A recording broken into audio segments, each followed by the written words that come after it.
Hi guys, and welcome back to the 433 podcast. I'm joined again as usual by Mr. AP. How's it going, man? I'm very, very good, mate. How are you doing? Yeah, really good, mate. It's been another, decent chunk of time's gone by since the last episode, but we're back again. It's good to be back. It's a very busy episode, lots to talk about. Indeed, it has been an age, but I'm looking forward to it. And we also have a new member of the team joining us today. Ibbs, how's it going? Welcome to the show. Yeah, thank you very much for having me. I can't wait because we've got lots to discuss. We've got the FA Cup result and we've got rumours as well, and people coming in to Arsenal. So looking forward to that. Yeah, so I guess we'll get straight into it. As you were saying with the FA Cup win, we have not talked about that, even though, what is it, like 2 weeks ago now? Is it longer than that? Must be longer than that. I feel like Maybe the bloody 3 Community weeks. Shield is next week, for God's sake. I can't believe how fast that is coming around again. I Like, know. as much as I loved how much football was going on, I'm kind of enjoying a little break. I know we've still got European stuff, and I've been watching quite a bit of that, but just having a bit of a chill from Arsenal, because like I know it ended well, but it was a long season. Yeah, very, very much so. But I'm kind of excited though. At the same time, I mean, none of our new players are going to be ready. I don't even know how many of our players are going to be ready, given the Community Shield is next weekend. It's going to be Some of them interesting are to still on see holiday. what team Yeah, they put out. Well, Arteta puts out, because is it going to be like exactly the same as like the FA Cup, or is there going to be some new faces? Hmm. I have a feeling Aubameyang might miss out as well because he's been on holiday as well. Yeah, I don't know. See, that's the thing. Was it just like Ober and a couple of players who have been on holiday, or did everyone have like the same amount of time off? And like, I'm not sure. I think everyone had the time off. I'm seeing so many players, like pictures on the internet of so many players on holiday.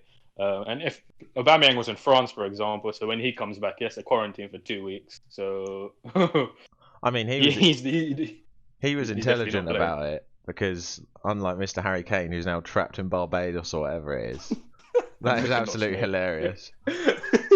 Harry Maguire, have you guys heard about what's going on with him as well? Yeah, I still don't know if there's any actual like. Well, obviously there's truth to it, but yeah, I'm not sure We what's don't. happening. Like, has he actually done anything, or was he trying to break up the fight, or something like that? I don't want to point fingers just yet, although it is still quite funny. It's fun to take the piss out of Man United fans, but I have a feeling it probably is something as simple as someone started on his mate, uh, and then I could imagine him trying to, calm things down, and because people know who Harry Maguire is, they're like, oh, this is a good opportunity for headlines here. Mm. So I want to give him the benefit of the doubt until something is really confirmed. Yeah, exactly. But yeah, going You back see to the that? FA Yeah. Cup, ridiculous win. Like, I don't know how confident you guys were going into it. I thought we could like obviously give it a good go, but like it didn't start well. The first sort of 10 minutes were pretty horrifying. I thought it was going to be Baku again. Yeah, Honestly, when we conceded, I was Yeah. like, I don't want to see us crumble. it was a challenging moment, because yeah, the defense was kind of non-existent. But that's the thing. Then players like Ainsley started like turning up, and I cannot deal with these transfer rumors with him. I like obviously there's all the talk that Arteta wants it to like keep him and that, and it was all related to Sanllehi, so maybe that's all changed now. But surely we can't be getting rid of him. I wouldn't want to let him go either. He's been playing really well for us. It could be another Nabry situation. We'll not avoid that. Yeah, true. I mean, I don't think I can't see him getting to those heights. Maybe, I don't know. Maybe You never not, but know. Never say never, mate. Yeah, true. exactly. Would you have said that about Nabry when he was at West Brom on loan? No, He I was he mean was at the he was a time clear talent. I was a He big was a fan clear of him talent. at Arsenal, but yeah, well, I mean, not a lot we could have done with that, because he did want to go at the end of the day, and then there's all the stuff about Bayern actually paying for the transfer and stuff, and it's all a bit dodgy. But I'm sure we're going to get onto Ainsley a little bit when we talk about the players. Yeah, exactly. But True. But players like him put in a good performance in the final. People stood oh, up, and massively. that's what I was proud of more than anything else, was seeing the Mm. players stand up after going down.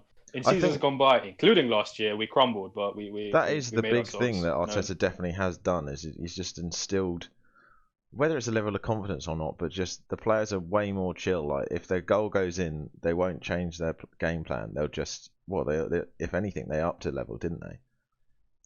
I tell you what it was that drinks break. Every time it's that drinks break, Arteta gets into their ears and he's screaming at them and they come out like they're on steroids or something. Yeah. He pumps them up with some like verbal madness and then they just go out there and take over. Oh, I wonder if is that are they keeping those going into the start of next season? No, I don't think so because they've voted against having the 5 subs as well. So Oh no. Yeah, I I don't know doubt if they're that going to carry on with those. Could be the end of the Arteta effect. I think it's just the beginning because it's the mentality as well. Mm. Because of the mentality of the players, as soon as they go down, they're like, you know what, we could get back into this. Before it was more like, all right, we're 1 goal down, and they feel like they couldn't be bothered to come back.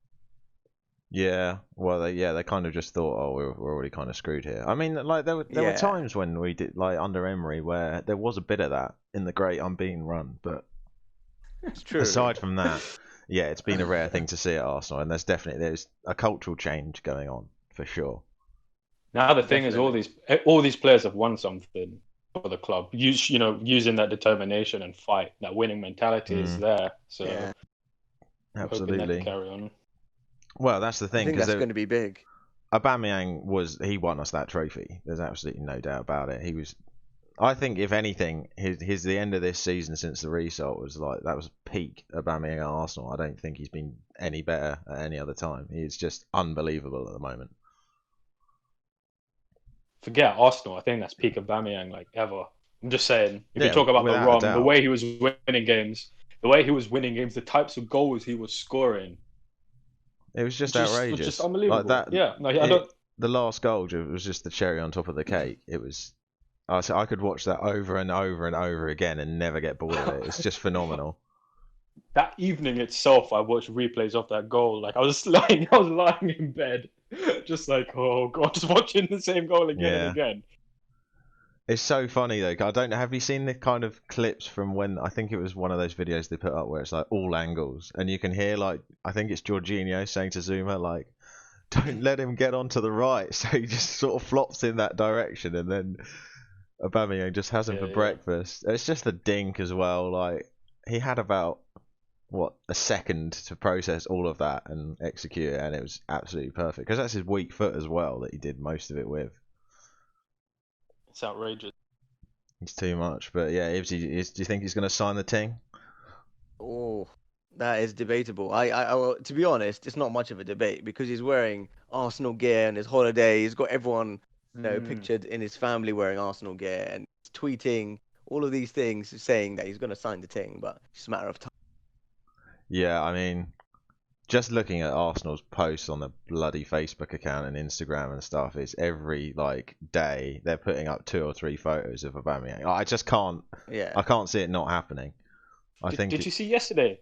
Ian Wright, he tweeted a picture of himself signing a piece of paper saying, "Aubameyang, you're taking too long. Let me do this for you." And then Aubameyang responds with smiley, laughing faces and stuff like that. It's like it's happening. I think it would be the worst thing I don't know. I think it's 100%. Well, I saw that. Yeah. All the hope that we've got at the moment would disappear straight out the window if we lost Aubameyang, without a shadow of a doubt. I might cry on the spot if that happened. Me too. I think he's happy. He's happy at the club. He loves the fans. He talks to troops every bloody week for some reason. I still can't understand how that relationship has even happened. His brother seems pretty funny as well. I guess is he the guy that just manages all Aubameyang's accounts and stuff? Is that what he does for him? I think so. I know his dad's his actual agent, and his brother deals with a lot of his social media. Keep it in the family. Mm. But yeah, overall, I don't know how much you guys celebrated, but it was a crazy day. I don't know about you, but I was almost more obviously I was over the moon that we won it, but I found the Man City win was a bit bigger. I don't know about you guys. I think the Man City win was a bit more of a surprise, even though the Chelsea win was a surprise. But City, considering their quality in every position, it was like we don't really have any chance, and then suddenly win 2-0. Yeah, Really good counter. I mean, I think if you really look at it, Leon pretty much took what we did and copied it to like a perfect extent when they knocked them out the other day. Like City just don't really like cups very much, do they? How long has it been since Arsenal were a blueprint for anything? Yeah, that's a fair point. But yeah, But no, no. yeah, keep going. No, I was gonna say that on your point, I think, well, it's simple as City are a better team than Chelsea, and Yeah. we had the Liverpool result a week before the City one, and everyone was like, "Oh, Liverpool have nothing to play for. They didn't play too well, blah blah blah." And we're like, "Okay, cool. We took our chance with 2 mistakes, and then we went and played City in a semi-final for a tournament that they wanted to win with their whole first team, and we beat them fair and square. Yeah, No excuses then. That's why from True. that perspective, I understand why you say you felt like it was bigger. I think Obviously, winning the final against Chelsea was a trophy, it so was like what Ibbs said. I think it was like it probably was just the pure surprise of it. Like Yeah, I didn't yeah. know what to think. I was in complete dreamland that day because like everyone wrote us off and it's like you're not getting the Yeah. final, and then we end up winning the thing. It was crazy. But yeah, definitely onwards and upwards. But at the same time, there is an element of well, I've kind of seen this before because when you remember when Wenger won the first one against Hull, and everyone's like, yeah, we can start challenging next season, and then we let Leicester win the league. So Oh God. definitely a Different. step in the right direction though. I mean, it's the first trophy for Arteta after being in the job for like 6, 7, 8 months or something. So rather than how many years had Wenger been in charge at that point? Oh, God knows, but yeah, it'd been like a 12-year gap, hadn't it, at that Yeah, stage? yeah. So on like you said, onwards and upwards. So we I can mean, yeah, really look for it's now. been 29 years since Spurs won their last FA Cup, so Arteta's doing quite well to get it in 8 months. Very much. That's very true. But I guess, yeah, well, what happened first? Was it Willian or Sanllehi? I think Willian came in just before the Willian. Sanllehi stuff, yeah. But how are we It feeling was about William. that overall? Are we excited? Well, to be honest, at first I was we were linked with him since before the FA Cup final, and I wasn't too keen on it, to be honest. But as time has gone on, I'm not going to sit here and say it's what I'm looking for. I'm not going to sit here and say it's the best signing we could have made. But given the situation, circumstance, I'm sure we want to spend a lot of our money on other areas where where we definitely need to improve more. So taking an experienced Premier League player on a free for 3 years. I mean, he was one of Chelsea's best players, especially since the restart, and he brings something to us which we don't have at the moment. And he can play in that number 10 role. He can play on the right. He can play on the left. It just adds a bit more squad depth.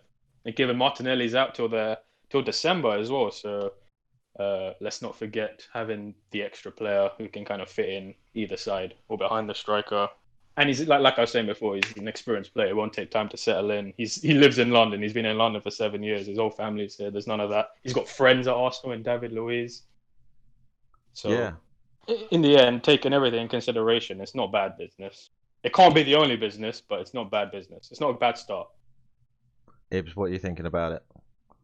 No, I definitely agree with the Pooh because at first I would think like we could probably save the wage bill and reinvest in our other positions like defensive midfield. But then I thought, you know what? He's on a free, and he did look like one of Chelsea's best players after the restart, along with Pulisic, of course. So you know what? If you add him in with Aubameyang, Pepe, I reckon we've got a pretty nice attack. And Lacazette as well. That's the thing, So because I'm quite happy with him. speaking to a lot of other fans of other clubs, they all seem to think that he'll go in ahead of Pepe. That's how high a lot of people rate him. I mean, I like on the the right. idea. Yeah, I like the idea of the talk is that he would be playing in that number 10 because that's what he used to play at Shakhtar, and his creation sort of stats for chances and even scoring goals from like midfield are really good. So if we can put him in that role, depending on what formation Arteta's actually really going for, because I don't think anyone knows that at the moment. But that could be really exciting. I think that's the idea I kind of like. I don't know if we saw really good glimpses from Pepe towards the end of last season, so I wouldn't want to get in the way of that. No, I totally agree, and I've heard rumors that we are like Arteta is planning to sort of play him in that sort of number 10 role. So if that does happen, I reckon that's really, really good. If we have two good holding midfielders and bolster our defense, that's looking decent. Yeah, it can only be an improvement, and like just having extra choices. So I mean, like I don't want to be harsh on Reece Nelson, but Willian is miles ahead of him. So having that extra depth, even if he is on the bench, who knows? It's just it's going to strengthen the squad without a doubt. And like looking at the actual wages, like 100k, that is okay for that kind of level of player, because there was all this talk of like before it happened of like 250k and millions like spent. But I think it's could turn out to be quite a decent value signing, if anything. Standard tabloid newspapers trying to ruin the good name of Arsenal Football Club there. Yeah, as happens every season. And then you have all these fans making jokes about Arsenal being a retirement home, blah blah blah. But that's what we have to deal with as Arsenal fans. I mean, they can say that, and some of our like bigger name signings are old, but the fact is that last season in the league we had the youngest squad, so it doesn't actually really add up. But with that amount of young players, you do need that experience to actually. And he's bringing in winners, isn't he? So that can't be a bad thing. Exactly. Like David Luiz has won everything almost in his career. That he's won trophies at every club he's been at, and he's already done it at Arsenal. He's won Champions Leagues, won Europa Leagues, he's won Premier Leagues. Willian's won Premier Leagues, he's won Europa Leagues. Well, I mean, before Petr Cech. Yeah. So even when Petr Cech came in, he'd been a winner at Chelsea. True. I'm not saying I don't want to necessarily big up that signing, but I'm just saying it's not like we're bringing in absolute wasted old men. Yeah, we're not brought in proven winners. We're not West Ham. No, basically no. But so I think overall, I think it's reasonably positive. It's not like the old Josh Kroenke, it's time to get excited kind of area of signing. But I think that's overall thumbs up from us. But moving on, it was kind of, I don't know how you guys felt about it, but when I first saw it, I was like, this is actually a bit crazy, because it's always a bit confusing of what's actually ever going on in the higher like areas of running Arsenal Football Club. But I think Sanllehi was pretty big news. I don't know how you guys felt about it.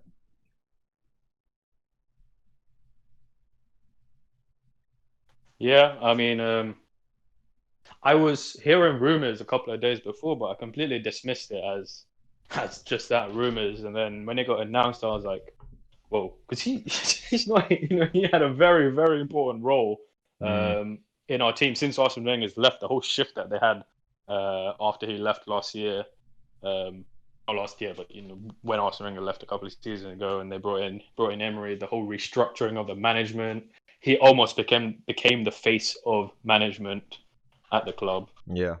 At the time, and he's been quite, I would say, influential in a lot of our transfer business since then as well. So to see that, just because from what the club are saying, they want to streamline the communication from the first team coach to the owners, they've decided to get rid of him. I feel like there's probably a bit more to it than that. Well, I mean, such as the involvement with agents, this, that, and the other. When you say a bit more to that, do you also think about the whole deal with the Pepe investigation? Yeah. Go on. I don't think we're ever going to find out any information on that. I mean, the most we know that there was probably too much paid in agent fees, because I was reading that something like only 52 million of that transfer out of the 71 or whatever actually went to Lille. So I think it definitely was a case of the Kroenkes being like, what the hell is actually going on here? Because he was well known for having the big black book of his agents and stuff. But it's not even just that, is it? It's just the way that he was handing over the reins to Keir Drabshan. And we basically had an agent going on to Talk Sport claiming that he was like the face of Arsenal, basically. And I think It was all of bad. that together was like they were just like, no, we can't have this, because that is not how Arsenal operate. No, I think it kind Yeah. of detracted from the ethos of the club a little bit. It wasn't just the Pepe thing. I think that was a culmination of all the things you mentioned. It was losing a bit of identity with the way we were going about things. It was all starting to get a little bit out of hand. I think it was slightly worrying, and he is looking like he's potentially quite bent in the way that he operates. But I think that like back at Barca and stuff, that is just the way it works, and it's always a kind of fight for control always going on. Because there was in the Athletic articles, there was talk about like when they were saying that, I think it was like looking into Arteta and stuff, and he like no matter who they were talking to about what element, he like said that, oh no, I have to be in every meeting room, even if it's nothing to do with him. It was all a bit weird. Like he was kind of turning into a bit of a sort of overlord who was quite corrupt. So I think it probably was the right decision. The only thing is, because people are like, oh yeah, well now the links with Keir Drabshan, that's all going to be over and stuff. But the fact is that Edu was the guy that he came in as part of that, and he's like best mates with him as well. So that side of it isn't over yet, I don't think. No, I mean, I think there'll still be a little bit, a little bit there. There will be, but I think it's. I'm not saying we should necessarily. We can't completely focus on using agents as how Sanllehi seemed to want to do, but we at the same time can't completely write out and write off communication with any agents like we did under Arsene Wenger, because we missed out on a lot of players because of that too, just because he refused to talk to people.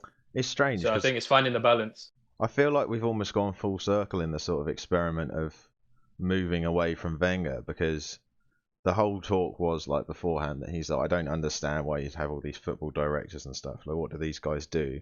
And then when Wenger went, it was like, right, we're going to have Emery as a head coach, and then all these other guys are going to make the decisions.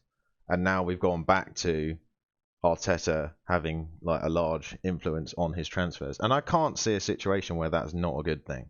Like the manager it's good. can't be being like forced to have these players. Like we all know that, like Emery wanted Zaha, and Crystal Palace only wanted 80 million, so there was only like 7 million difference or whatever between that and Pepe, but we decided we couldn't get him. It was all a bit strange, really. Like surely if the manager outlines the key player he wants, you've got to at least try and go for them. Yeah, I don't know what kind of politics was involved there, but it was very strange. Why didn't they follow what the manager wanted? I mean, the manager knows the team. The manager knows what areas he needs to improve. So you'd think that he would know what's best, what kind of what best players fit into that sort of team. So he would know who to bring in and who to get rid of. I mean, in some cases they get it wrong, of course. Well, But I mean, the I perfect don't know why example to don't look they at is the whole bringing in of Cedric, because it's obvious that Sanllehi was like, right, we can get Cedric on the cheap. He's all right. Arteta probably won't mind him, and then we can get decent money for Ainsley Maitland-Niles to sell him, even though he's a perfect player in that position. He's homegrown. He's young. That was obviously all Sanelli's like control, because it was like clear that Arteta didn't want to sell him. So hopefully, yeah, as we said earlier, he's not going to go now. But that kind of control over it, like the squad, even if the manager wants to keep players, is just very strange to me. I guess the reason we moved so far away from it so quickly was that Arsene Wenger had full control over everything for such a long time. And in the first, obviously, half of his reign, if you want to call it that, it all went well, but then it started dying a little bit. I know I don't want to just say it was because of him, because it wasn't just because of Arsene Wenger, but he had too much control. And I think the club feared that again. They feared that was the main reason why we have fallen from such heights. But then they went to the other extreme over the last couple of years. So again, like I was saying a few moments ago, I'm hoping that they've met in the middle somewhere, because now it's Arteta and Edu who are going to be in control of football matters, and it's Vinay who is going to be in control of the business side of things. Yeah, he's the Ed Woodward, like yes. But yeah, overall, I think it's definitely a positive thing. Yes, agreed. Cool. Well, I guess that's all the news covered. So we will move on to our in-depth look at the squad to see what we think we should do going forward. So yeah, moving on to the tier list on Tier Maker. I don't know if you guys have seen these before. They're quite fun, I think. But I thought we should have a look at the squad, decide who we think is staying at the club, how important they are, who should maybe go out on loan, and then the players that probably need to piss off and they've probably been a bit fraudulent, have been around for too long. So I guess we'll start with Balogun. I don't know if you guys have heard too much about him. I know there was the talk that he might leave because he's not getting his chance in the first team. But do you think he's maybe a player we should move up into the first team squad, give him a chance next to Eddie? I sort of want to, but especially with Aubameyang staying, then you have, and I don't know. I think some of it depends on Lacazette too, because let's say everyone stays, then you have Lacazette, Aubameyang. I know he plays on the left, but still an option through the middle. And Ketia, Martinelli can play through the middle, and then you bring in Balogun. Is he even going to get to play? Yeah, that's the thing. And is Martinelli even down the middle now? Like, it's difficult to say. But it's kind of like we don't want him to go, because it is a perfect example of one of those Gnabry situations, because his goal scoring is outrageous. So I was thinking alone. Alone would be perfect. Yeah. But then his issue is he wants to be in the first team, right? So does that even solve the problem? Probably not. He could be in the first team and loan, and then he could prove himself and then come back in like Tammy Abraham did in Aston Villa. Yeah. That could work. If he's willing to do that. Yeah, I agree. If he's willing to do that, then that could work. It's probably the best we can do for him at the moment, because we don't really know much more about the situation. And I mean, he's still only an under 23s, but one we need to be careful about, I think, because he could end up being worth quite a bit of money given how good his goal scoring is. Now, I don't really think we need to discuss this next one too much. I think he is the definition of the first on the team sheet. No, he needs to go. Don't want him. Get rid of him. Shit. Get the 200 million. Go. I joke. Aubameyang, please. I'm joking. If you can hear me. We're all agreed. There's not even a discussion. We're not even touching that one. But yeah, legend, best player we've got, best player since Alexis. Probably better than Alexis, I think, just in terms of like match winning. I don't know. That's the difficult comparison. We won't even get into that. But I think the next one, Mr. Bellerin. I know that me and AP, we're a little bit 50-50 on our agreement on this one. But I guess I'll let you guys start. Like, how do you feel about Bellerin? Do you think he's had enough chances, or do you think now he's going to come good again, that he's getting some games? Ibbs, do you want to go first? Oh yeah, go on. I think it's quite 50-50, because when they play Ainsley Maitland-Niles position, he's been performing really well. But Bellerin, I think if he gets a few games under his belt, he'll start to get back into the swing of things, and his crossing ability was really good. I mean, he's been a little bit off form last season. So I want to sort of, I want him sort of get that game time and get back into it. And I think he could maybe get back to his best, but Maitland-Niles is definitely a challenger.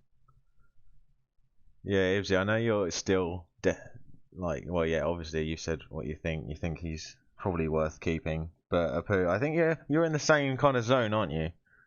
Look, I still want to give him the opportunities, because and look, he's got better. I know people are quite critical of him for a lot of this season, and fairly critical for fair reasons, because he wasn't all that coming back from his injury, which was expected, and maybe it took a little bit longer. But some of the games towards the end of the season, he was putting a shift in, and typical Bellerin, like pre-assist, if you want to call it, for that winning goal in the FA Cup final, that run from our own half, just driving at speed. No one, when that is prime Bellerin, that's peak Bellerin. That's what we want to see him do. He's just running through the middle of the pitch, straight. No one could keep up with him. They had to almost foul him to take the ball off him. And even then, just his determination with driving forward, the ball luckily then fell to Pepe, who then sent it to Aubameyang. We've seen him do that. Like I said, that's him at Definitely. his best. And if he can bring that to the team, then. But then it's a difficult one because you've got Cedric in, and I can't see us getting rid of him so soon. And then Maitland-Niles, I think one of the three is going to have to give. Unfortunately, Well, I mean, I can't Cedric, see us. he's on like a 3-year contract, isn't he? Or 4 years or Yeah. something outrageous. Like, Um, I don't know. That's just a messy transfer. I don't mind him. I was like reasonably happy with it, but then that was with my viewpoint that maybe Bellerin it was time to go. But then yeah, he did do well after the restart, and I think maybe I was a little harsh on him. But I don't know. It I was think all because of that peak at the beginning that he does still get a lot of a bit of a free pass. I think I think he's at all three of their best. Bellerin's the best right back. I'm sorry, that's what I think. defensively though. Yeah, but when you're that good going forward, and if you keep that speed, at least you got that recovery. But that's the thing. And he's shown We haven't. I know he made that dash, but we haven't seen he's it. got it in him. Like the speed, like it's just not been happening for like years now. But he's got it in him. We've seen it. I know what you mean, but he's doing it. It's not like he's lost his speed. If he It's a can do that in collector's that one item. game, but if that means he's physically capable of doing it, right? Yeah, true. I mean, I would if it was down to me, I'd definitely put him in the sell if a decent bid comes in. But we're a democracy on this podcast, so I think where are we thinking? Like, because that's the discussion. Is he the first choice right back? And if so, is he going in the baller category? Like, at his best, is he a baller? Yes. He's definitely not Yeah. first name on the team sheet. He's not like No. peak. Nah. All right, we'll chuck him in there. Just one last thing I want to say on Bellerin. I think aside from on the pitch, I think he does bring a little bit of leadership in the back. Like you see him in the tunnel before games, like pumping the team up, and he's been there for a while. And I think you do need that. In Okay. addition to Yeah, I think no, on the pitch. absolutely. Okay. And he is one of the longest serving players now, isn't he? So he gets it. He is. He's the Spaniard with a London accent. Now, this next one, I don't know if I think we should maybe put him to the bottom of the list because I don't think Sabas is coming back. No. The So- games that Real are playing, I don't see it happening. And he's not really our player, so we'll probably ignore that one, unfortunately. I'd love him to come back because he was getting really good at the end. But yeah, I was actually looking at some stats the other day, and Ozil still has a higher expected chance creation rate than Sabas. Sabas is actually quite low in his overall stats. But yeah, he definitely did change the game for us towards the end of that season, and he was filling that sort of Santi role, wasn't he? He definitely came good after the bright start he had. Then he kind of went into that lull. But I don't want to say too much about someone who I don't see being in our long-term plans. Absolutely. So, we have Mr. Callum Chambers next. How are we feeling about him? I think it's a tough one because we've got so many centre backs. If I had to pick between him and Holding, I'd probably put Chambers. But he's so versatile. I was going to say I could put Chambers up for sale, but he's so versatile. I kind of want to keep him. It's difficult because, well, first of all, you got what the player wants, but I think the key thing with him is that his best position clearly is CDM, and that's why Fulham want to re-sign him again. And he's never going to get into that position at Arsenal. No, you're right. That's very true. That's just the thing. Like Rob Holding is the direct comparison, really, isn't he? And yeah, Holding does the centre back job we need him to do. And as I was saying to you off call, like the other day, AP, that I think the peak games that we've seen from Holding have just been better than what Callum Chambers has ever done. No, I do agree. I think, like I was saying before, and just like how Ibbs was saying, his versatility is his biggest asset for Chambers. But the positions he plays, centre mid, CDM, he's not going to get into that. Right back, we already have too many options at right back, so that ain't happening. So at centre back, if you're going like for like, then my preference would be to keep Holding and sell Chambers if we get a good bid in. We're not being harsh on him, putting him in the sell if a decent bid comes in. Yeah. If it doesn't work out, maybe another loan spell or something like that. But yeah, it's just the age is not on his side now, and like he's not like a youth player anymore. So it might be time just for both parties, it might just be better to move on. And Fulham really do want him. He was their player of the season last time they were in the Prem, so that could be a really good move for him. Agreed. Now, I don't really think we have a choice on Mr. Louise. He's gonna definitely have another season with us. That probably will be it. But I think the question is like, how do we actually rate him? Is he going to be on the bench boost as a non-starter, or do you think we need to start him alongside like Saliba or Gabriel if we get him? I think he'll start personally alongside one of the two. If we get Gabriel, if Gabriel comes in, yeah, I think. Go on. I was going to say, for me, if it's 3 at the back and he starts, I'd put him at the first team starter right at the top. But if it's 2 at the back, I'd probably drop down slightly to Baller, I think. I think that's a fair level for him because he did do a lot for us this season. I know there was 5 or 6 probably horrendous games that he had. Yeah. But he is going to improve our defence in a 3. But then is Arteta actually going to be going for that anymore? I don't think he will. And the thing is, who do we start at centre back? He will be the most experienced centre back at the club. I think you have to stick with him for this season, and then we'll rotate out the other position. Agreed. And he is definitely, I'd say, he is the best defender that we have when we do play a 3. I really like him when we play like that. Definitely. So this is a weird one. You almost forget he's still at the club, but I think it's time to go for El Neni. I agree. No, there's no room for him. I think it's a waste of money to keep him. He's not a bad player, but he's an average player, and we don't want average players. I'm sorry. I think he was kind of a punt that got too much game time, to be honest. It was just a perfect example of the fact of how little money that we had at the time. I mean, we can all look back fondly on that Barca goal, but he peaked at the Nou Camp. How many players can say that? Yeah, exactly. It was a classic Jack Wilshere turn up for the books, wasn't it? But yeah, he's finished. I'm done with El Neni, and he's probably on like 50 grand, 60 grand a week. We could probably use that elsewhere. So this is a weird one. I think we all know that Guendouzi is a good player. He's potentially he could be an incredible player as well. So what do we think? Do you think he's already done? Do you think he's on the way out? Or do you think we should actually keep him and maybe see if we can sort his head out? You're hoping Arteta can nurture Matteo Guendouzi. I don't think they have a good relationship, those two.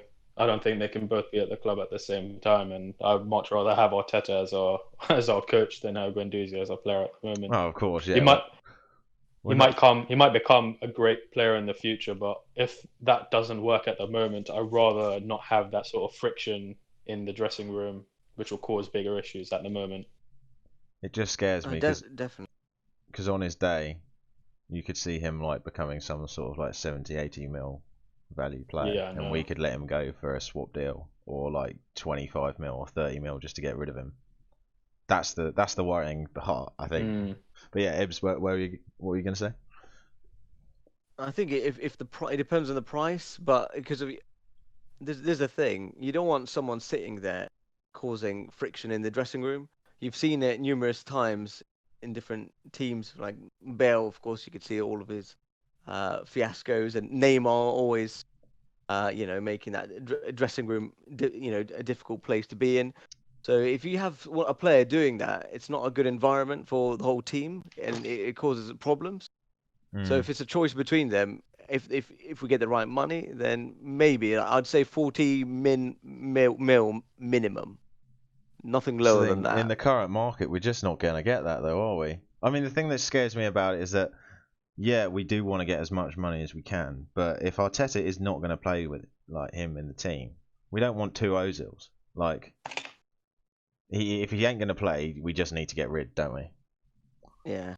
I think the one advantage, if we were to keep him, is I assume he's not on very high wages, given he signed for us under Emery. I don't know. Has he signed a contract Yeah, extension? number one, after he got a some- new contract, and number two, that's the reason why he Yeah, isn't okay. playing, because he was saying about how much he was getting paid to Mopay, wasn't he? Oh yes, I forgot about that. Even though it works out that he is getting paid less, which is quite funny. It's kind of all backfired for him at the moment. But in terms of like ball carrying ability, he is one of the best young players out there. So yeah, we do need to get some money for him. But if he's not going to play, I think it's time to go. If we can get, like you said, if we can get a decent amount and we can reinvest that in the squad, because we have options in midfield, and if we're looking to bring in other players as well in similar positions, so someone has to give, and I think it's time to go for him. Well, we've got Rob Holding next. I know we've already sort of slightly mentioned him. There's Leeds bids, I think, on the table, because obviously their Ben White signing has not gone well with Brighton. So I think he is next on the agenda. But if we're trying to get rid of some of our other defenders, and Chambers does go, we've got to keep him, surely. I think so. I think if there's one or two others going, then he shouldn't be one of them. I think it's dependent on like his level, whether we do get Gabriel, whether he's going to be a squad boy or kind of a bench boost. Because ideally, I think if we sign Gabriel, we'd have David Luiz, one of either those two, with him and Saliba playing alongside him, and then Holding probably would be the fourth centre-back choice, wouldn't he? Or do you think you'd move him up above, say, Saliba to begin with, and then give Saliba some cup games? I don't imagine Saliba. I know we spent a lot of money on him last year, but I don't imagine him coming in and playing straight away. I mean, he played for St. Etienne. No disrespect to them, but Rob Holding has played in multiple FA Cup finals. He's played big games. Saliba hasn't experienced that sort of intensity as Premier League football is. I think it's probably fair to put him in the bench boost level.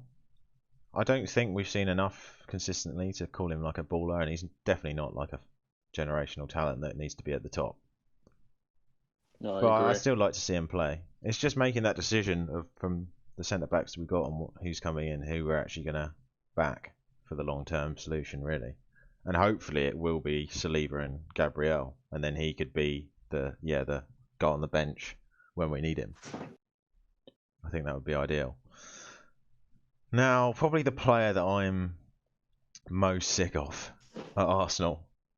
He's going in the time to go. Kolasinac, I'm sorry, I can't handle him anymore. He enrages me every time. Like, someone be devil's advocate. Why should we keep him? If I would fight that battle at all, I'd probably say that he did have a good cross on him a couple of times. You know, a couple of times out of like 1,000 crosses is not good. If I do any sort of defense, going forward, he's average to mediocre. You know, well. So I mean, you could give him credit for that, but defensively, no, he's out.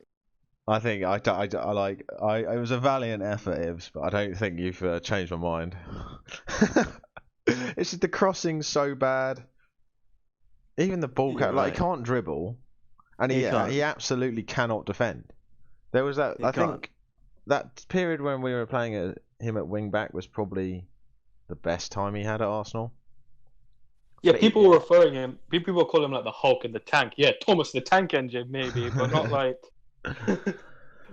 He's a shocker. He has to go. I know we got him on a free transfer, blah blah blah, but make a profit then. Yeah, it was an experiment that didn't quite work out, I don't think.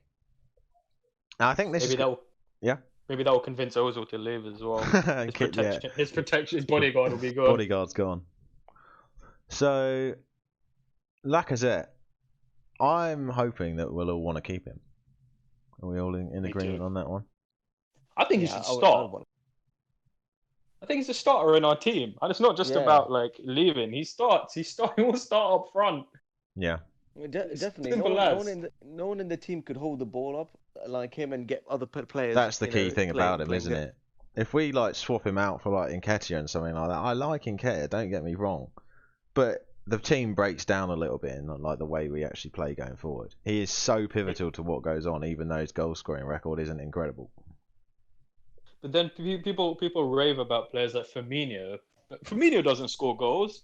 Lacazette scores better goals than Firmino scores. They are but very like similar in Firmino brings terms of what they do. Yeah. They do Firmino exactly, brings players yeah. into the team. He brings other players into the game, and that's what Lacazette does. He really He's does. good at And it. he also got finishing as well. His finishing is not bad. I'd say it's better than Firmino. That's what I'm saying. He scores some Yeah. banging goals. When he scores goals, he scores some banging goals. He's definitely very reliant on his confidence, but I think he's been perking up again since Arteta's come into this management role. 100%. And if you're such a confidence player and you're playing with one of your best buddies in Aubameyang, and Aubameyang's strolling around like he's the king, then that's only going to help. That's the key Lacazette. thing as well. What impact would it actually have on Aubameyang if we sold Lacazette? That's worrying to me, because I feel like they're just linked, aren't they? It's like a hive mind when those two are on the pitch. Totally. Partnership. 100%. I know another partnership that was amazing back in the day was Henry and Bergkamp. But I mean, Yes. you can't compare them. But I see what. We haven't had that. Well, there was an element of it with like Mesut and Alexis when they were playing, wasn't there? I guess it's because they decided that everyone else was too shit. So like, I'm always going to pass it to you. Yes. I mean, we've had things like that. Like we had RVP and Fabregas for a little while. I think Bentner and Shamak as well. Bentner and Shamak, yes, that was right. but these two are both elite players. I don't care what anyone says. I mean, we don't need to talk about Aubameyang. He's going up the top. He's going next to Aubameyang. I don't. 30 mil as well. No, it's not happening. We're not selling him for 30 mil. We won't replace him. We won't be able to get anyone near that quality. No. So yeah, he's going up there. Right. So yeah, I guess we'll move on to the goalkeepers now. It's a tough one. I mean, well, I guess we'll go round and we'll start with you, Ibbs. Who would you choose out of Martinez and Leno to be first choice keeper? Oh gosh, this is probably one of the hardest decisions because Leno, before his injury, I would say he was the best shot stopper in the league. He was one of our best players. But Martinez, when he came in, he's been absolutely brilliant. Yeah, he had one of the best saves of the season. Against City, against Liverpool, he's really, really did an incredible job. So I wouldn't be able to pick between them. I'd say keep both. It's just the thing, like if Martinez isn't being given that first choice, he's already said that he's off, he's done. So it's such a hard situation. I think at best we'd get to January keeping both of them, and it all depends who Arteta goes with. AP, what are you thinking? You know what? I love both of them, but you're talking about Ibbs was saying that Leno was the best shot stopper until his injury. I would say since Martinez came in, I would even say he was being the best goalkeeper in the league. I think he has. I would go as far as to say that the best goalkeeper in the whole league since he came into the team. Without a doubt. I mean, it's just the thing with the way that Arteta's playing. He just fits that whole style of football so much better, and his distribution is phenomenal. It's second to none. Like he is at that Edison level of picking people out. Yeah, and I mean, Leno doesn't have that. It's a bit harsh on Leno, but I would go as far as to say I would have to put Martinez in there. He's been with us. He's been at the club for 10 years, and that means something, you know. Yeah. He's come in. He's been patient. You saw it in the FA Cup final. The tears. There were genuine tears of happiness and relief. You know, after such a long journey, I think he deserves it. Do you think he'll actually keep it going though? That's the big question, isn't it? That is the question. But because we've seen 9 games, 10 games. Like it could all go horribly wrong. But just based on what could happen, can we just can we make a decision like that? I think he is the first name on the team sheet. Martinez, it has to be. And Leno, I think he's a baller. It might seem a little bit harsh, but there's just the elements of his game that he doesn't have that Martinez does, that just puts him that little bit further forward. You could keep him for the cup games, Leno, and to play. He's not going to accept that though. One of them will be gone in January, I think. Yeah.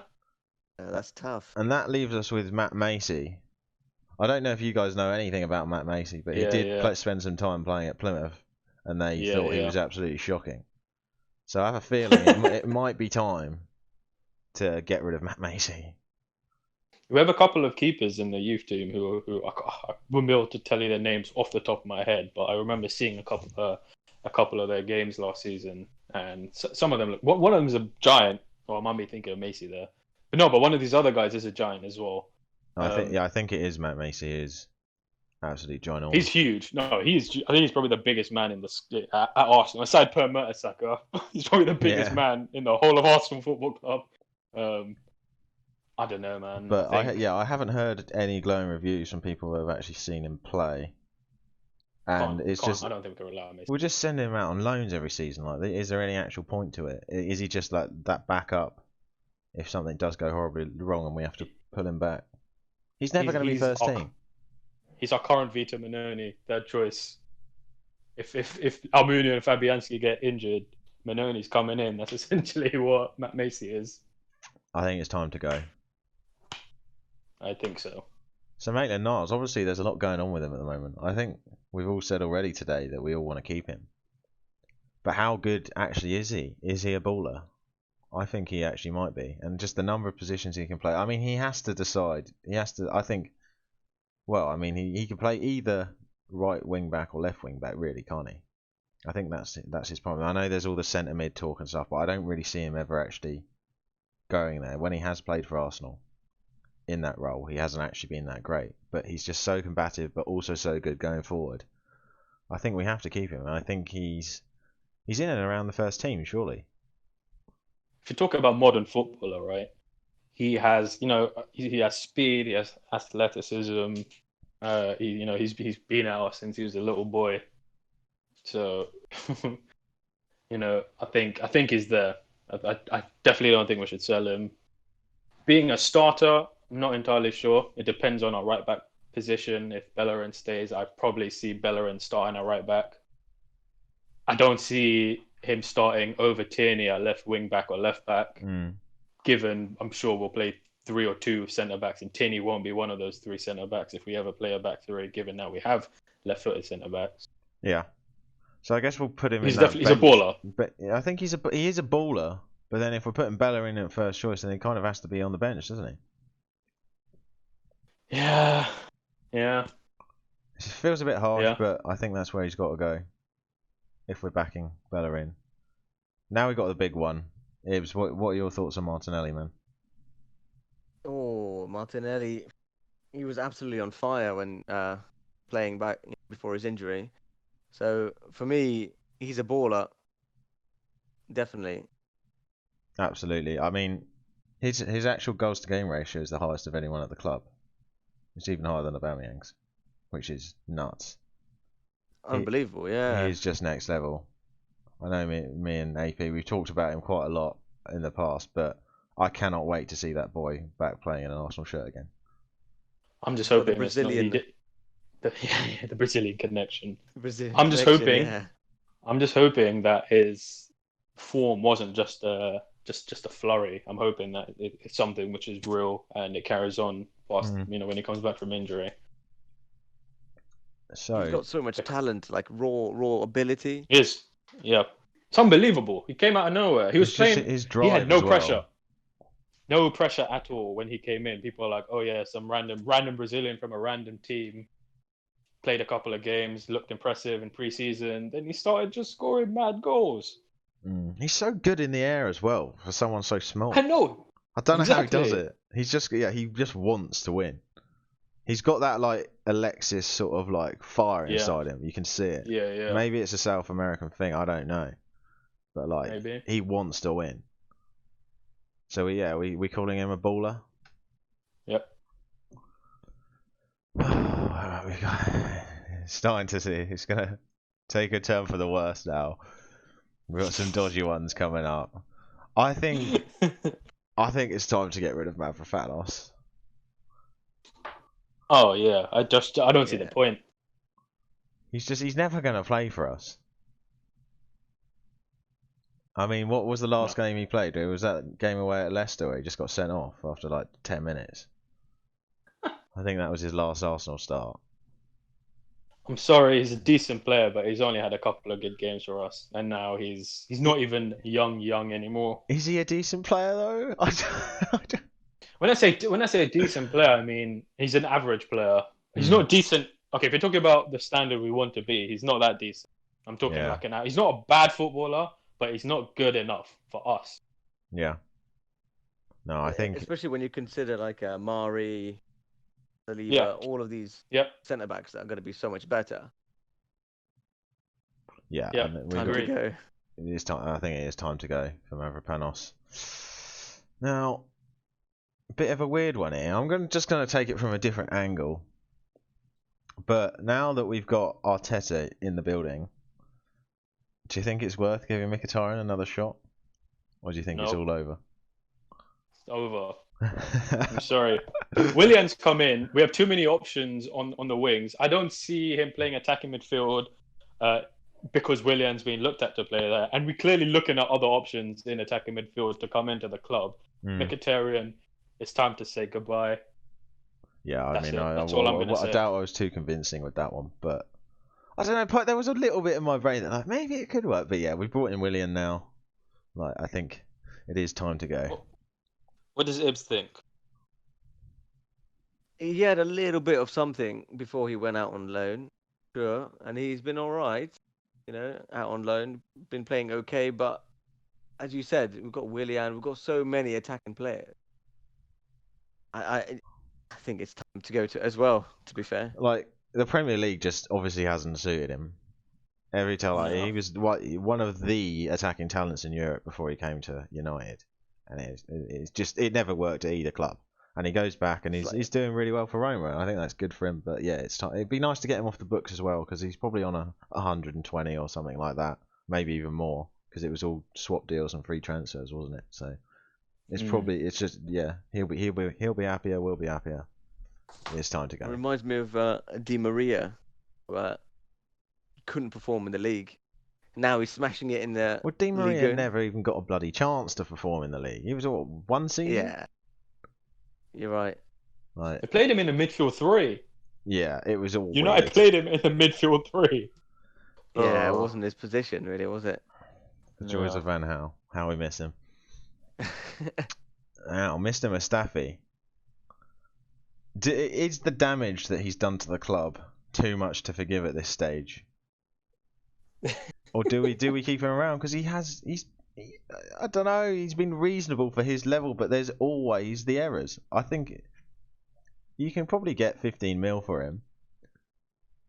But I just think he's only going to be so good, isn't he? I think he's not going to get better. I know he started performing well under Arteta, but I think given we have to get rid of centre backs because we have like 8 or 9 of them, I think he should be one of the ones to go alongside Mavropanos and Holding or Chambers and Socrates. Yeah, I think I've named a few there, but I think I just don't. I think if we can get some money for him, I don't see the worth in the team. I think he's going into his last year of contract as well, potentially. Yeah. Yes. So it's now or it's time to go. You let him go on a free. It's time to go. Yeah. Are you gonna keep him at the club? There's a thing here. If you're getting rid of Socrates, Mustafi, all those players that you mentioned, especially those two, and then who's your sort of senior centre back? I know you got David Luiz. Apart from that, that's all we need. Relying man. on We a lot don't. of youth. What's Mustafi bringing to the team, man? In terms of like, he sort of cheesed the World Cup medal. We paid like 4 times too much for him, and then it's just all been catastrophic since then, hasn't it? There was the Koscielny partnership where that was the peak, wasn't it? Yeah, I do agree. David Luiz is better than Mustafi. Yeah, he is. Yeah, definitely. David Luiz is There's better no doubt. in every way, shape, and form. And if you're he's the senior player. If you're playing 4 at the back, you only need 4 centre backs, really. We don't need more than that. Otherwise, yeah, people are just going to grumble. And we'd still have Pablo Mari, so we'd have 5 if we get Gabriel in. So I think that's a solid number. Yeah. So Nelson, what do you think about him? Do we want to keep him around as a squad player, or do you think another loan would be good for him? Prem loan. I think he's well in for a loan because like he had that reasonable start at Hoffenheim. He has had some good games for us, but with Willian come in, he's never going to play, is he, Ibbs? He needs I to go to agreed. Premier League team. He's Yeah, definitely if we there's put him out on signs. loan, Mm. if we put him out on loan, and if he starts performing, then that's brilliant. Yeah, I mean, he needs games, doesn't he? he definitely needs games. He's definitely had glimpses, but he's not like in that Martinelli kind of Tierney kind of zone where you're like he definitely is going to be great. It's hard to tell where Nelson's going to end up, isn't it?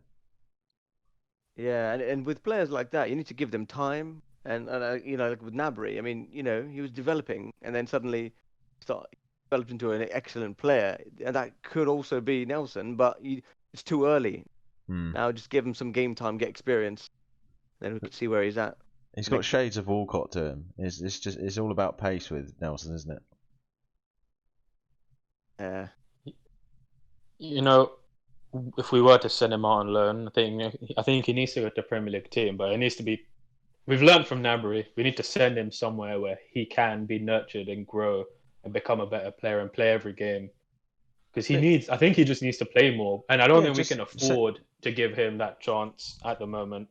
I don't want to offend any like teams, but yeah, I don't know what the right wing is like for teams like West Brom and that. But like, if he was at a team like that and coming off the bench like every game, that'd be really good for him. But yeah, I agree. It needs to be Premier League or at the very least Championship. Well, German football's not too far away, so I can see why that was a good choice. And obviously, they're very good at nurturing young players. So I think he's done it already. That's the thing. I want to see him in the Prem. I think he needs to compete against Premier League defenders. Yeah. He just won't start for us because he's not better than any of our wide players. Yeah, maybe someone like Brighton. That bottom half of the table. He could definitely do well there. So yeah, loan definitely agreed on that one. Eddie Nketiah. I think I don't know how highly I rate him. You know, because he can't be like I still don't think he should be starting for Arsenal. I think he's good. Like he's a good choice off the bench. Yeah, for me, Yes. I was just gonna say that he's a real bench player. Like back in the day, you know, he was really good off the bench. That could also potentially happen, and with Nketiah as well. You could see glimpses of brilliant performances. Scored quite a few goals for this season, you know, especially with Arteta coming in, playing him more regularly. But I think off the bench would be perfect with Laka starting. I think we haven't got anyone in the squad section, but I think he's just the perfect guy if we need him. Like, there's so many Europa League games he could play, like League Cup, all of that, and then if we do need to have him on the bench as a backup striker, I think that's just the perfect area for him, isn't it? Yeah, I agree with both of you. I think if you're talking about Balogun's youth scoring record and Nketiah's goal scoring record at every level up to the first team, even for international, has been absolutely amazing, and his finishing's good. He can score goals, and that's what you want players in the team that can put the ball in the back of the net. He might not score worldies, but he's just a classic sort of predator striker, isn't he? Just always in the box, right position. Yeah, you need players like that in the team, and he's a very good player to come off the bench in important games. And like you were both saying, cup games, we have plenty of them throughout the season. I'll keep him in the team, 100%. So we're moving on to probably the most divisive person in the squad. Mesut Ozil. I don't think he's going anywhere. We can't sell him, so we have to decide: is he going to play for us again? Do we just let him sit playing Fortnite, or do we want to see him be like on the bench or getting in and around the first team? Because I feel like if we can't sell him, Arteta definitely likes him. I do think it was Sanllehi probably forcing him out and saying that he can't play, but just have him on the bench. Like, if we need a creative spark, just bring him on. He's still he's not what he used to be, but he's still got something, don't you think? I'll let Ibbs take this one. It's he's got Mr. Ozil. Quite the opinion of Ozil. So no, I appreciate that. I think with Ozil, he has moments of absolute brilliance. He could play against weaker defenses. You know, the teams with the low block, the teams that like to stay and he could open up those defenses with his passing. But with teams without, when Arsenal don't have possession against the Cities, the Liverpools, maybe even Uniteds, he struggles in those big games. So play him in the games where he could actually be successful, and don't play him in the games where he needs to run and put in the extra shift, because he might not be able to do that. Yeah. Unless he adapts. Unless he adapts, but at the moment he hasn't really seen like he could adapt his game and put in those. And also, I want to say, he did break the record for the fastest assist record for the 50 assists in 141 games. Of course, now De Bruyne has broken that, but I mean, he did break that when in his prime. I think that's So something you can't forget that. yeah, people are definitely forgetting that Ozil did have some really good spells for us at the club. Like I think the first half of his time at Arsenal, he was unreal. He was absolutely brilliant to watch. But it's purely because of this whole contract situation where people have just got really poisonous towards him, haven't they? Yeah, true. And just not playing him, I think that's had a huge impact on his mentality and everything really. It's yeah. But where do we think he is? Do we think he should be in and around the first team, or do you think he's? I kind of see him as the perfect man, as you say, for those sort of games. But yeah, the rest of the time just coming off the bench, if we really need goals and stuff like that. Do you think that's fair? He doesn't. Bench level. He doesn't start in our best first 11, but given Agreed. he's not going to leave, he might as well stay in the squad, and we can utilize him. So bench level is bench boost definitely. Definitely, yeah. So, where are we putting Pepe? Is he first name on the team sheet? Because I think he really deserves to be, especially if you actually look at his stats. Everyone's like, oh, he wasn't worth that money. And he probably wasn't worth quite that much. We definitely overpaid a bit. But he really is starting to get there. I think this season we could see a lot more from him. Look, and I don't know if you remember the... Sorry. No, you go ahead. Go ahead. I was going to say, I don't know if you remember that goal against Brighton on his left foot, the way he cut in, top corner. Classic. That was Classic amazing. Pepe. It was a brilliant goal. One of the best, I've seen for a while. So all you need to look at is his hold-up play against Man City, like for the second goal against Man City, and just he did terrorise Chelsea. He was causing them a lot of problems in that game. And these are top level Prem games you're talking about. I know they were in the cup or whatever, but you're playing against quality players, and he's really starting to get there, in my opinion. Yeah. And don't forget, this is his first season as well. Yes. Yeah. No, exactly. And you were talking about the price that he might not be worth that much. People would then complain if we didn't get him because of 10 million. Like 2 years down the line, people are like, oh, Arsenal could have got him if they paid 10 million more. We might have overpaid, but sometimes you just do have to pay above market price when the player when there's a player that's in demand. And we got him, and his goals and assists in his first season have been pretty good. For a player that's come in and played under 3 different managers. Yeah. In one of the worst periods in our history. Well, when I say in our history, at least in our lifetime. Well, like Emery wouldn't even give him a game, would he? Like it was so hot. He was barely starting for most of Emery's time, and it was only really Ljungberg that was like, no, we're playing him every game. Like he started it. Yeah. So you got to give him some credit for that. I think he starts on the right. In our best 11, he starts on the right. I think he's in the top. Down. He's in the top level. His first name on the team sheet. Yep. So Saka, he's got to be a baller, isn't he? Or is he a first name on the team sheet as well? What are we thinking? He won't be the first name on the team sheet if Aubameyang's playing on the left and Pepe's playing on the right. And he won't start at left back or left wing back because Tierney will play there, so he has to be a baller. Yeah. He's had an absolutely insane season. I don't think we need to go over Saka again. Just he's been unreal. He's been probably the highlight of the season for me, I think. Yep. Ibbs, are you a big Saka fan? I am. He's really, really talented. The amount of assists he's been able to rack up season. It's been revolutionary, really. And he didn't. I could also see him right at the edge of the box, trying to have shots as well. So he has a really, really good attacking sense of attacking ability as well. So only 18 as well. It can only get better. He's close to being a first team starter, in my opinion. No, I agree. I agree with you. It's him and when Martinelli's fit, I think both of them have Yes. to be in and around, and they should be starting some games. They have to, yeah. Saka should. They're a good Surely you've got to find a way to put Saka into the first team. He is our most Yeah, creative even player. Even if it's in the cup games or the odd game here or there, just to rest some players, he deserves some time. Yeah. So put him in the baller category. Saliba, what are we thinking from him? Is he? Can we call him a baller yet? We haven't seen enough of him. I don't think we can. Yeah. But then he's not really a bench boost player, is he? I guess it depends the what we squad. do with Gabriel. He's definitely a squad player, I would say. I mean, we Mm. haven't seen enough of him. We haven't seen any of him. I say enough of him. We haven't Yeah. seen any of him for us. I think we'll And put him he's in still that a level. he's still a punt. Like, yeah, we don't know. we just don't know, do we? Yeah, and he has No. potential to even be a first team, potentially, if he lives up to his expectations. Because what he's been performing before he came to league, been absolutely brilliant. But Yep. I mean, it's a different league, isn't it? Paid a lot for him as well.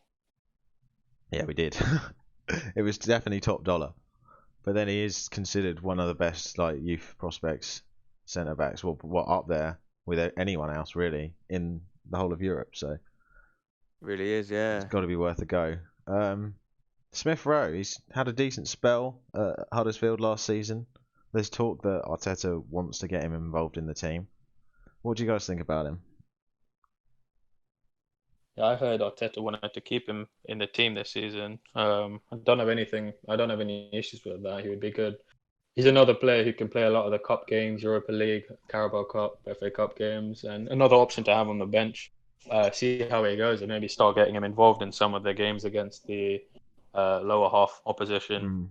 Which is a hard thing to say, given we finished 8th last season. He's going to be on that. That's like 3 places. He's going to be on that squad level, isn't he, with Nketiah and such? Cause he's definitely a better option in my mind than Willock to come in that cam role. I don't know why we were doing that a lot, because Willock, I think he is a standard box to box CM, isn't he? He's not got that technical flair to be the guy in behind the attackers, I don't think. But he was kind of all we had as an option, wasn't he?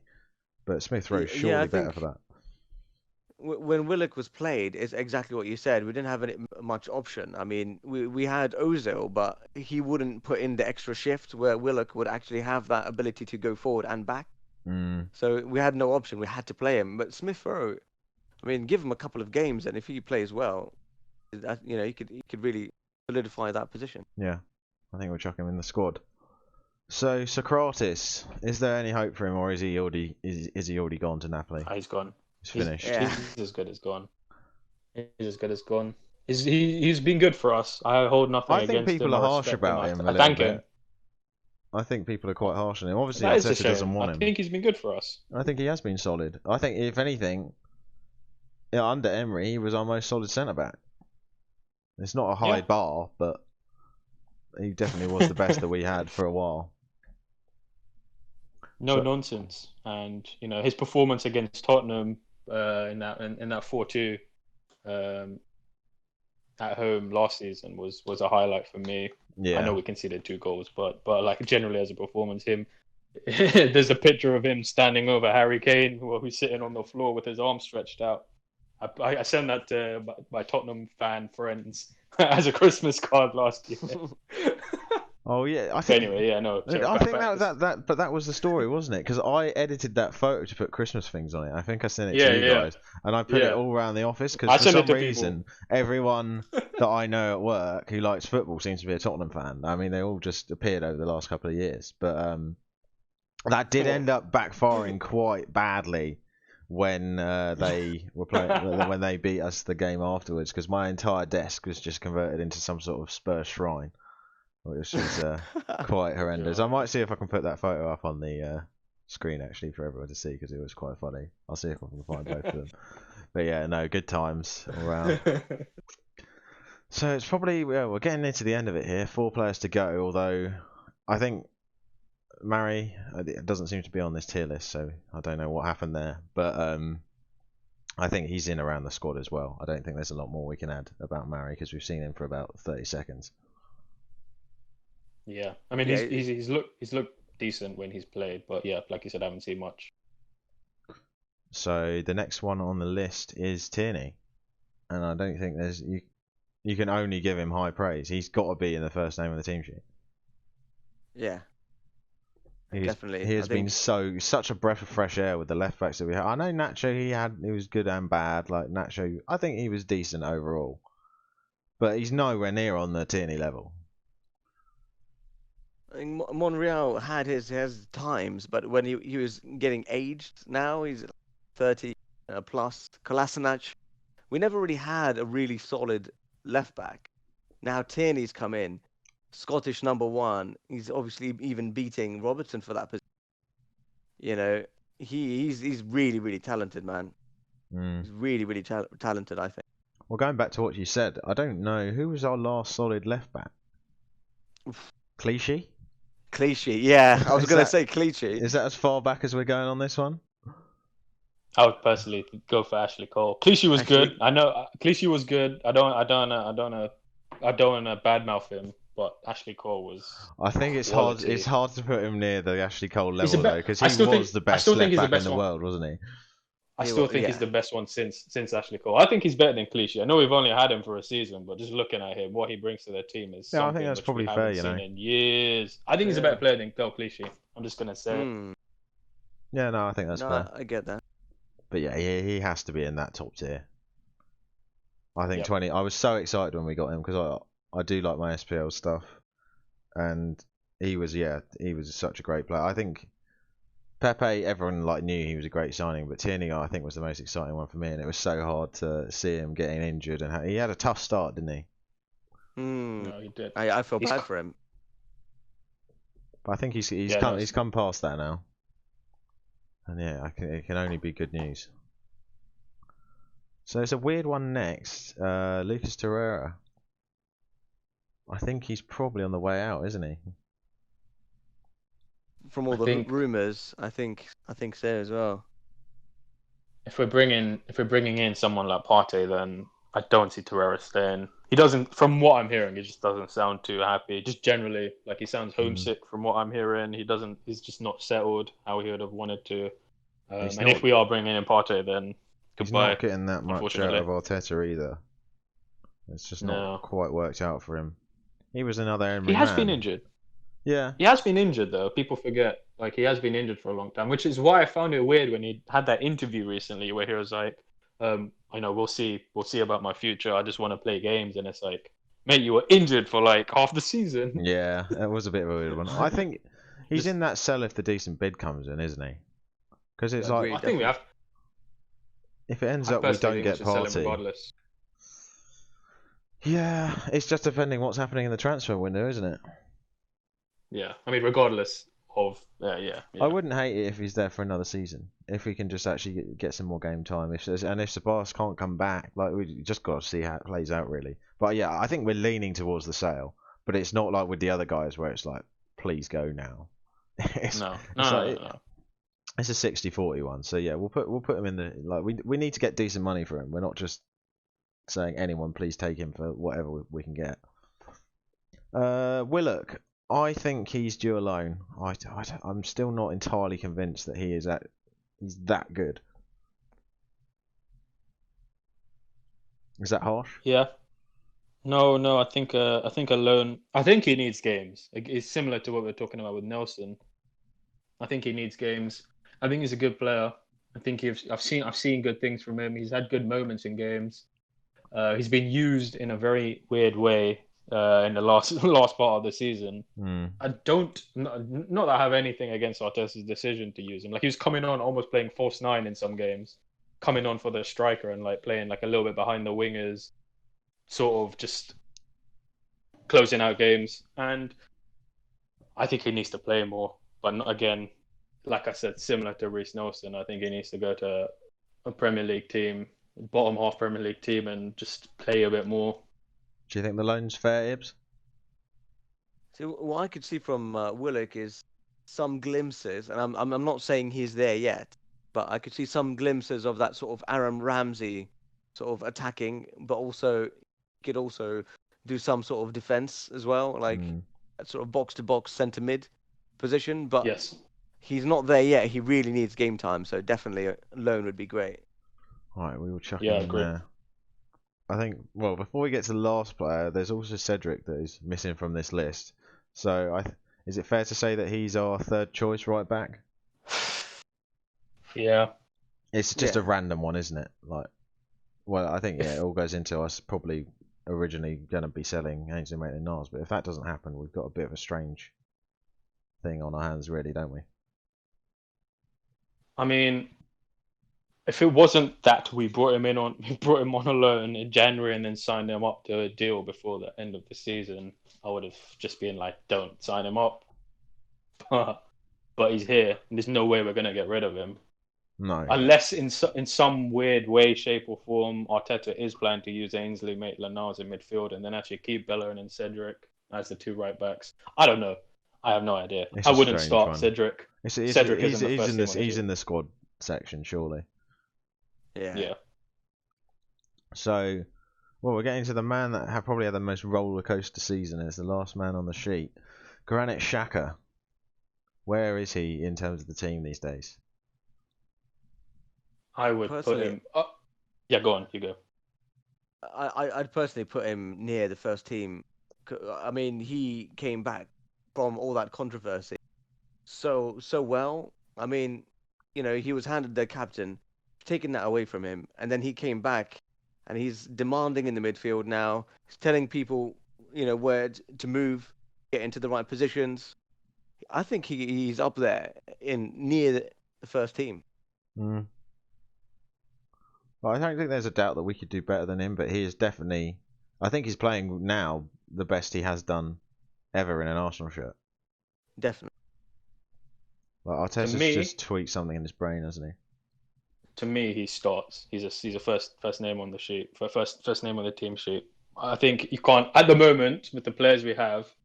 You can't have a midfield without him. We don't look the same when he's No, not we playing don't. in that midfield. We can't Arteta's control. kind We of can't dictate. finally unlocked what we were all kind of hoping for from Xhaka, hasn't he? Yeah, and when we started doing these podcasts, I'm not saying we were bad mouthing him, but we were quite critical of him just in general, like the issues that he's had that they've constantly resurfaced, and he's not improved. But what Arteta's done in the last few games, especially, he has improved, and he is playing at his best, the best we've seen him. Absolutely. No, I think he deserves to be first on the team sheet.